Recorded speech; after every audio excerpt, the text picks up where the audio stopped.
Eleanor Winston spent 40 years believing she was her husband's wife. But that day, she realized she had never really been one. The spring sunlight painted warm patterns across the nursing home parking lot as Eleanor sat in her car, eyes closed, gathering strength. At 60, she carried herself with the quiet dignity of someone who'd spent a lifetime counseling others through their struggles. That day, though, she needed to counsel herself. "Just another visit," she whispered, clutching a small photo album to her chest.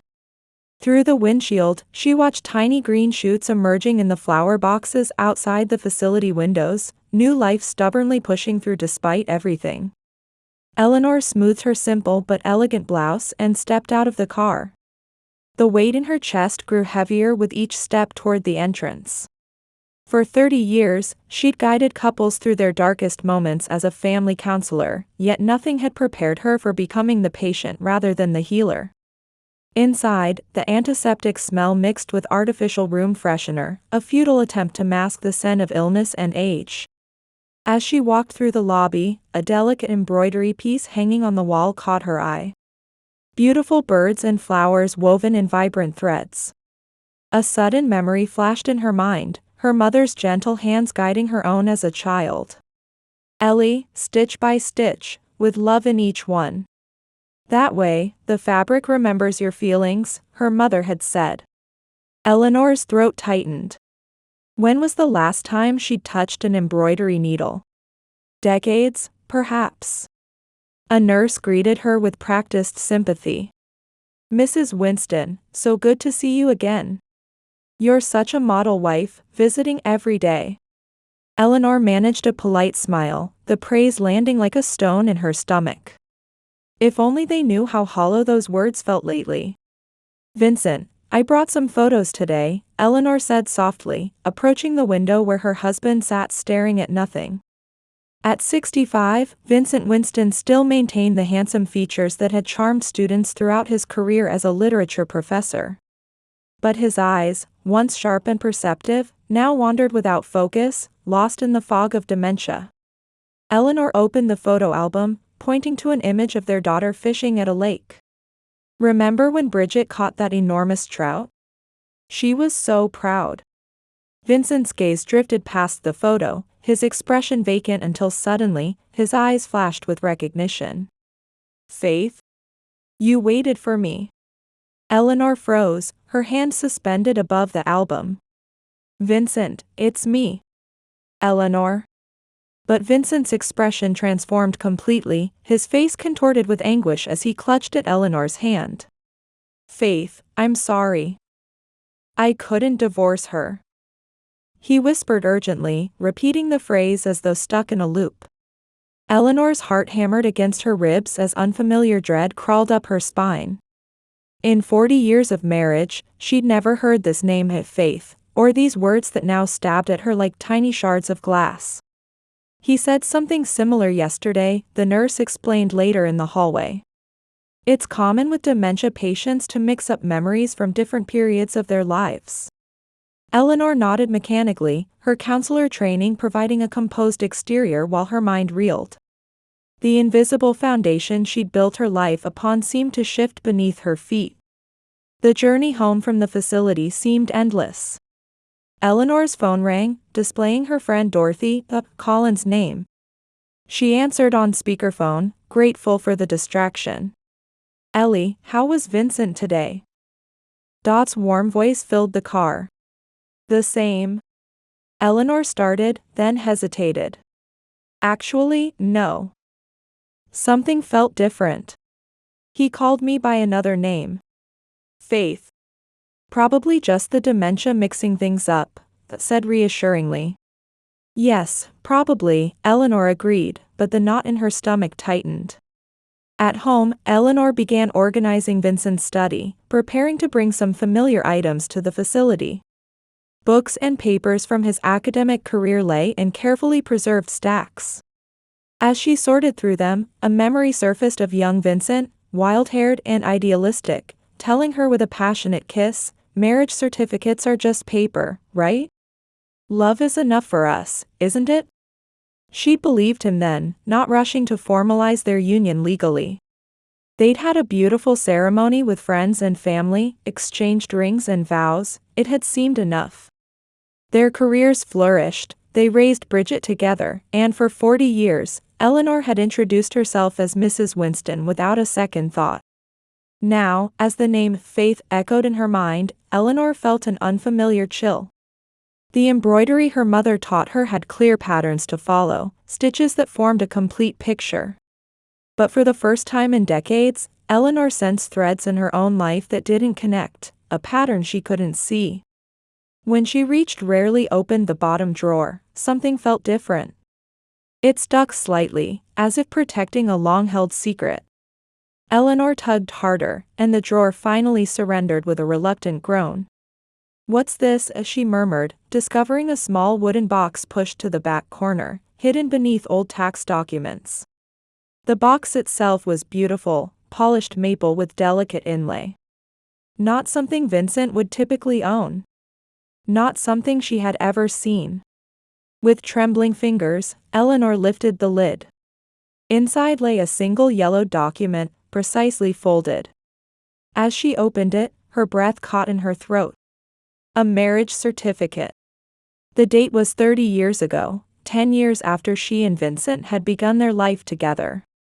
But the names on the certificate froze her heart: Vincent Winston and Faith Meadows. Faith. The name Vincent had called out at the facility. Not a random confusion from dementia. A real person. A legal wife. Eleanor stared at the certificate, her mind refusing to process what her eyes were seeing. Outside, the rain intensified, beating against the glass like an urgent warning she was 30 years too late to heed. In the window's reflection, Eleanor could see her own tears beginning to fall, mirroring the streaks of rain on the other side. Sleep did not come that night. The marriage certificate lay on her desk like a landmine that had finally detonated after decades of dormancy. Eleanor sat before her computer, hands shaking as she typed, Faith Meadows. Her search revealed nothing at first, then she remembered to check her email archives. An old colleague had forwarded a local arts newsletter months ago. There, in an article about a gallery opening, Faith Meadows, celebrated as a symbol of the modern independent woman. The accompanying photo showed a striking woman in her early 60s with silver-streaked dark hair and an elegant posture that commanded respect. Eleanor found herself staring at the woman's face, searching for clues about what had made Vincent lead this double life. The gallery's website featured Faith prominently, advertising gatherings for single women embracing independence. Eleanor laughed bitterly at the irony, a woman branded as fiercely single who had actually been married to Vincent for 3 decades. Day after day, Eleanor unearthed more fragments of truth. Faith was Vincent's college sweetheart before Eleanor. They'd reconnected somehow and legally married secretly, while Vincent maintained his relationship with Eleanor. For 40 years, she had lived in a shadow marriage, while Faith held the legal documentation. The perfect arrangement for him, Eleanor whispered to the empty room, anger beginning to replace shock. 2 women who never questioned him. 2 separate lives. The sterile government building felt as cold as Eleanor's growing realization of her predicament. The notice had arrived yesterday: spousal benefits cannot be granted without proof of legal marriage. The woman behind the desk offered no comfort, only bureaucratic facts. "I'm sorry, Ms. Winston, but without a marriage certificate, you don't qualify for spousal medical support." Eleanor clutched her purse tighter. "But we've been together for 40 years. I've used his last name. We raised a daughter." "Unfortunately, common law marriage isn't recognized in this state," the woman replied without looking up. "The system requires documentation." As Eleanor left the building, the stack of medical bills she'd been struggling with took on new meaning. Not only had Vincent betrayed her emotionally, but he'd left her financially vulnerable as well. The nursing facility cost was crippling her savings each month, savings she contributed to throughout their relationship, assuming they were building a secure future together. The phone felt impossibly heavy in Eleanor's hand as she dialed her daughter's number. Each ring echoed like a countdown to another revelation she wasn't prepared for. "Bridget," she began, her voice cracking despite her effort to stay composed. "Do you know someone named Faith Meadows?" The silence that followed told Eleanor everything before Bridget even spoke. "Mom, you mean Aunt Faith?" Bridget finally answered, her voice unnaturally high. "Of course I know her. They were legally married." "I didn't know that part." Eleanor gripped the phone tighter. "You knew about her? All this time?" "I found out when I was around 10, Bridget admitted, her words tumbling out faster now. "I overheard Dad on the phone with her. He explained she was an old girlfriend he still cared about as a friend. I met her a few times at her gallery." "And you never thought to tell me?" The betrayal cut deeper with each word. "Dad said." Bridget's voice faltered. "He said telling you would destroy everything. And I believed him. I didn't want our family to fall apart. So I told him to keep it quiet." She paused.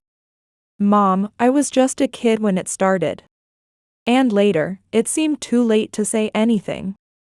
Eleanor's eyes fell on a wedding anniversary card in the box, written in Bridget's teenage handwriting, "To Mom and Dad, stay happy together forever. Love, Bridget."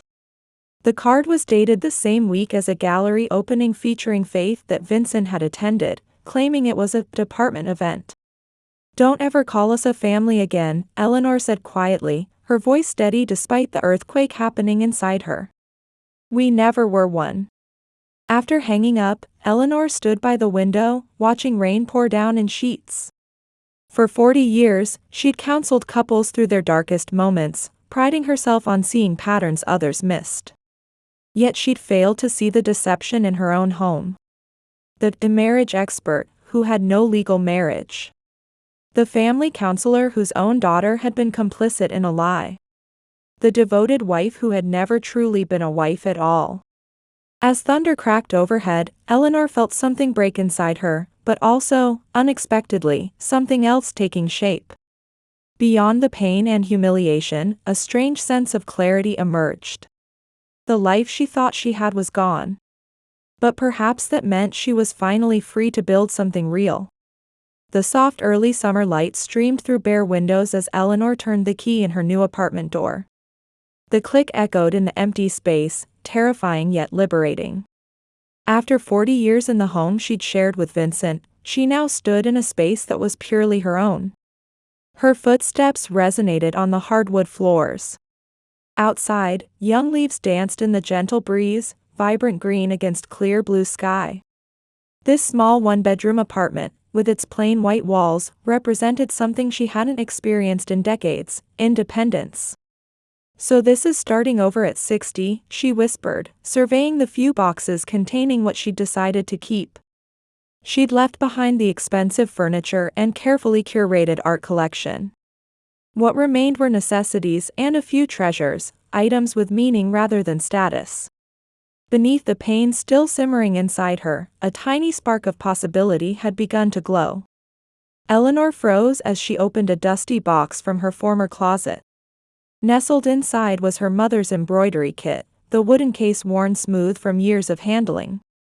She lifted the lid with reverent fingers, revealing neatly organized colorful threads, delicate scissors, and needles in a small pincushion. Memories flooded back, her mother guiding her small hands at the kitchen table. Stitch by stitch, Ellie. Each one builds on the last.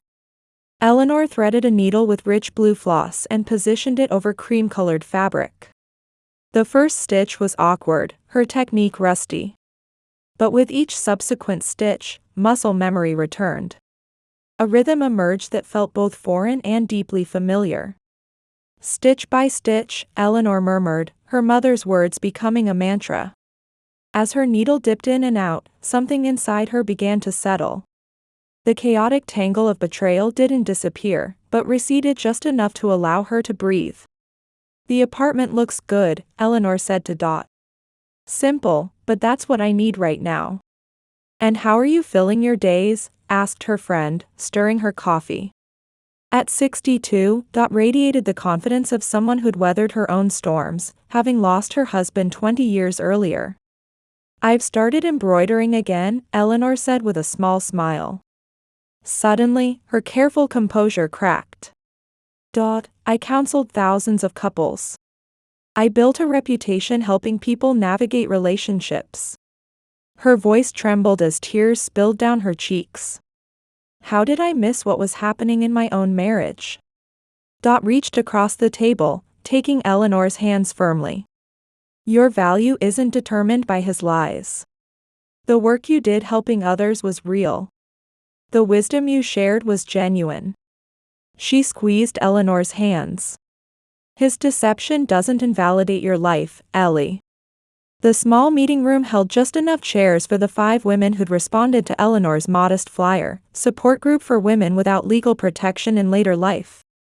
"I spent 35 years with him," Martha said, voice quavering. "Now I find out our ceremony wasn't legally binding, and he's left me for his assistant." She dabbed at her eyes. "I just feel like everything is ending. What's left for someone my age?" Eleanor felt a resonance with the woman's pain. But as she prepared to respond, she discovered words emerging from some new place inside herself. "Things aren't going to end for us," she said quietly, her voice drawing everyone's attention. "We're just beginning our second chapter." The room fell silent as the words landed. Then another woman nodded. "The second chapter. That's exactly what we need, not just survival, but a vision for what comes next." By session's end, someone had written "The Second Chapter Project" on the whiteboard.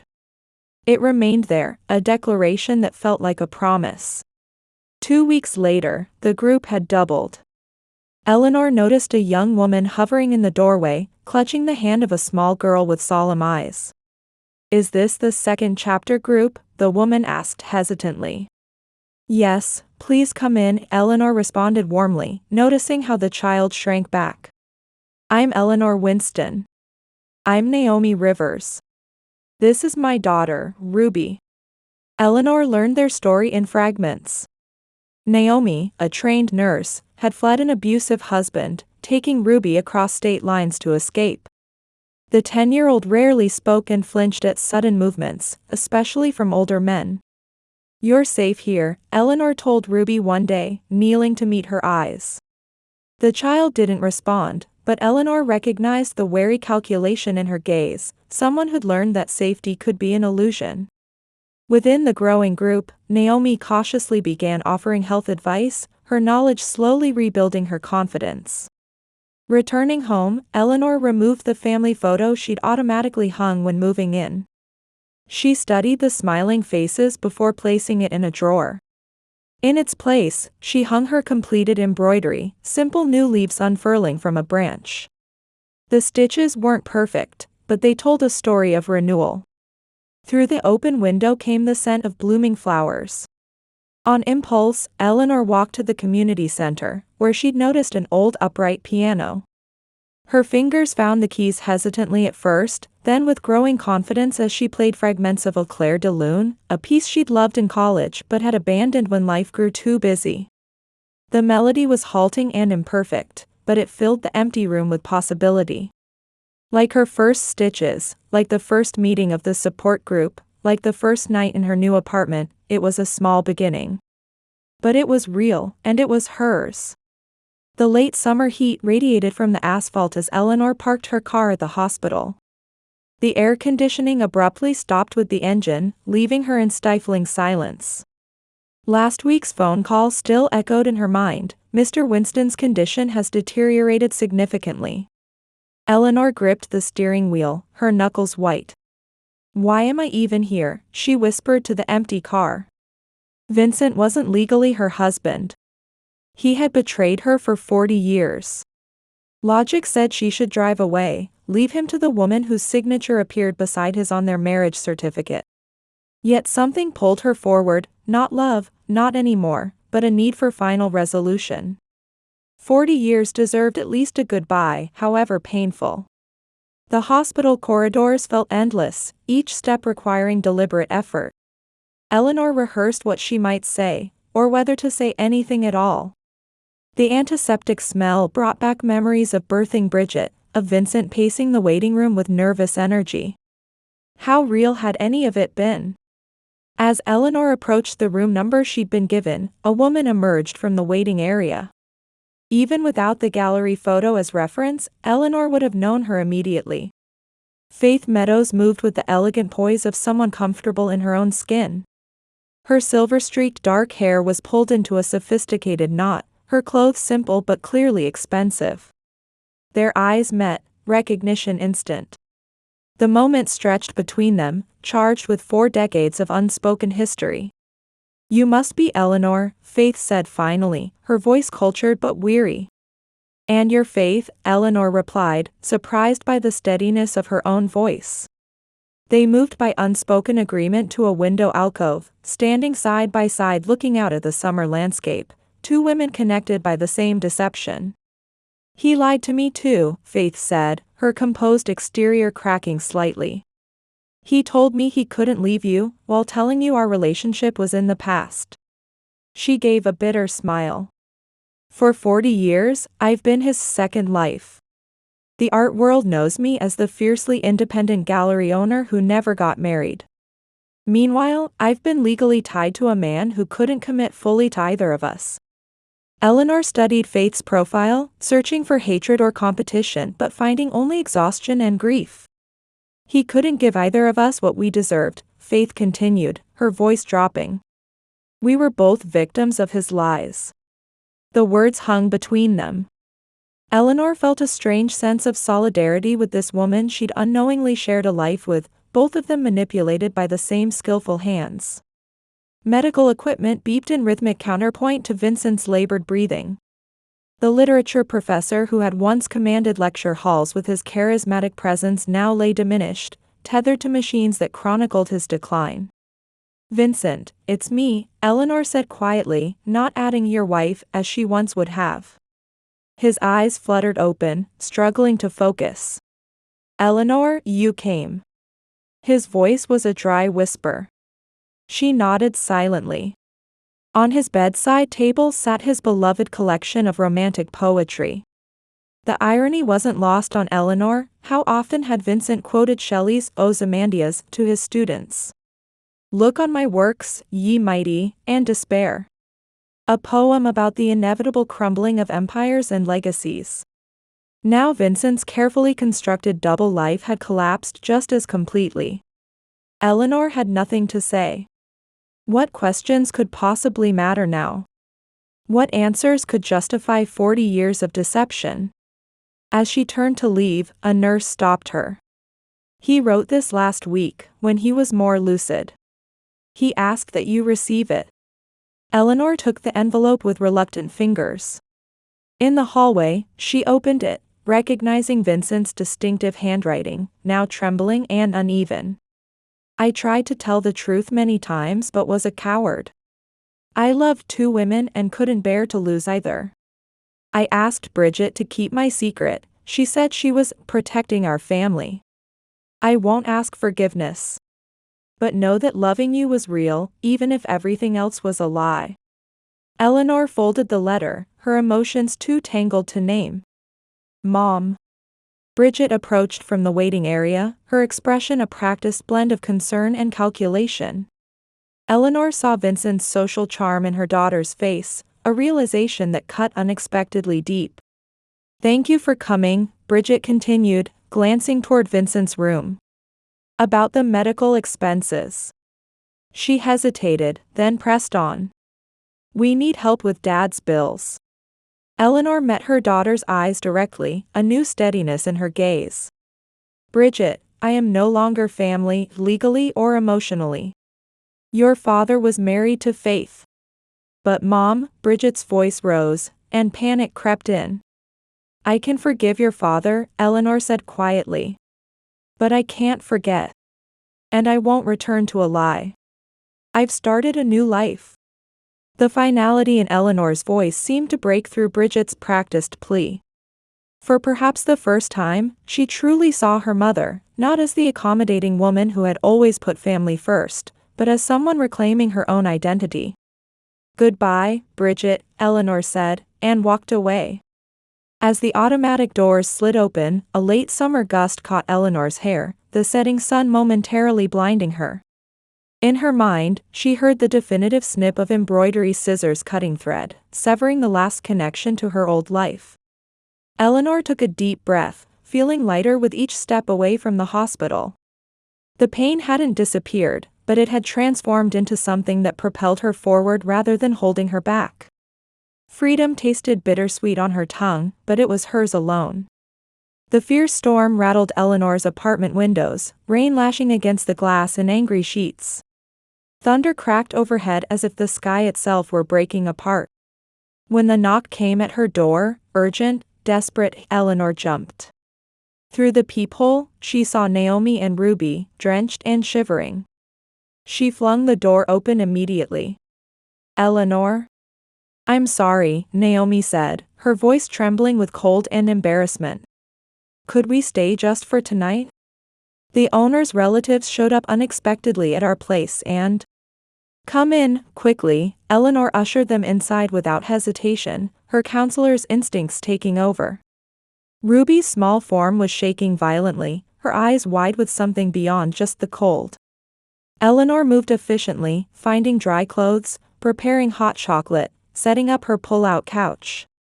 The domestic tasks felt surprisingly natural, as if she'd been waiting to use these nurturing skills that had gone dormant in her previous life. Near midnight, a particularly violent thunderclap shook the building. Ruby's scream pierced the darkness. "Daddy's here. He found us," the child shrieked, curling into a protective ball on the couch. Eleanor rushed to her side, gathering the trembling child into her arms without thought. "You're safe, Ruby. It's just thunder. No one can hurt you here." "I get scared when men come to the door," Ruby whispered, gradually relaxing into Eleanor's embrace. "My grandma never listened when I tried to tell her about Daddy. She just said everything's fine and walked away. But you listen." Eleanor felt something shift inside her chest, a protective instinct she hadn't experienced since Bridget was small. As she held Ruby through the storm, their shared wounds seemed to create an unexpected bond. In comforting this child, Eleanor found a piece of herself healing too. Vincent's funeral was small and restrained. Academic colleagues spoke of his brilliance, his contributions to literature, and his mentorship of students. Not one person mentioned his personal life, the compartmentalization he'd maintained even in death. Eleanor stood at the back, a quiet observer rather than a grieving widow. Faith occupied the front row, her legal right to mourn publicly. Their eyes met briefly across the chapel, a moment of silent understanding passing between them. As people dispersed, Bridget approached Eleanor, her expression tentative. "Mom, now that Dad's gone, we only have each other. Please come home." The request hung in the air between them. A month ago, Eleanor might have wavered, might have prioritized her daughter's needs over her own. But she was no longer that woman. "Bridget, I'll always be your mother," she said gently but firmly. "But there's a difference between grieving and returning to a life built on deception. I've chosen a new path forward. Forgiveness doesn't mean forgetting." Something in Eleanor's quiet resolution seemed to finally reach her daughter. For perhaps the first time, Bridget truly listened. "You're welcome in my life anytime," Eleanor added, "but it will be as part of my new reality, not a return to the old one." Weeks passed, and Naomi and Ruby remained. What had begun as an emergency shelter had evolved into something more permanent. "We've imposed too long," Naomi said one evening, folding laundry at Eleanor's kitchen table. "We should find our own place." Eleanor looked up from her embroidery hoop. "Stay," she said simply. "This arrangement works for all of us." The relief in Naomi's eyes spoke volumes. "I've started studying for my nursing recertification," she confided. "I think I might be ready to practice again." Eleanor nodded, recognizing the courage this step represented. The group could use your medical knowledge. Many women have been putting off healthcare because of financial concerns. As autumn deepened, turning the world crimson and gold, the second chapter project flourished. Eleanor made a bold decision to renovate her former counseling practice into the organization's headquarters. The women worked together, transforming the space into something new. Naomi established a small health clinic in one corner, offering basic screenings and medical advice. Her eyes shone with renewed purpose as she explained blood pressure readings and medication interactions. Ruby, gradually emerging from her shell, joined an after-school science club. "Mrs. Collins is helping me build a volcano for the science fair," she announced one day, referring to Dot with newfound animation.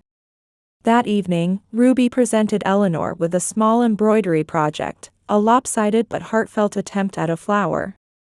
"I watched you do it," she explained shyly. One night, as Eleanor tucked Ruby into bed, a ritual that had evolved naturally, the child looked up with serious eyes. Can I call you Grandma?" Eleanor felt her heart expand in her chest. She nodded, words beyond her as a single tear traced down her cheek. The seasons turned, winter's hush giving way to spring's renewal.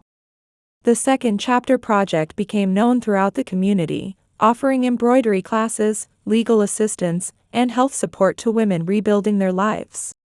Spring sunshine streamed through Eleanor's apartment windows as she, Naomi, and Ruby gathered for dinner. On the wall hung a completed embroidery piece, a vibrant garden scene with new blooms opening toward the sun. The three of them had worked on it together, stitch by stitch. "This embroidery is so beautiful," Ruby said, admiring their handiwork. "Who taught you how to do this?" Eleanor smiled, picking up her needle to make a final stitch. "My mother taught me," she said, gently touching the colorful threads. "Stitch by stitch, we can remake our lives, too." Outside, spring breezes stirred new leaves on the trees. Inside, the shadows of three people, the grandmother, mother, child, fell across the wall, forming the silhouette of a family created not by law or obligation, but by choice and love. Eleanor looked forward, ready for whatever came next. The pain hadn't disappeared entirely, but it had transformed into something else: wisdom, strength, and the quiet certainty that her second chapter would be written entirely in her own hand.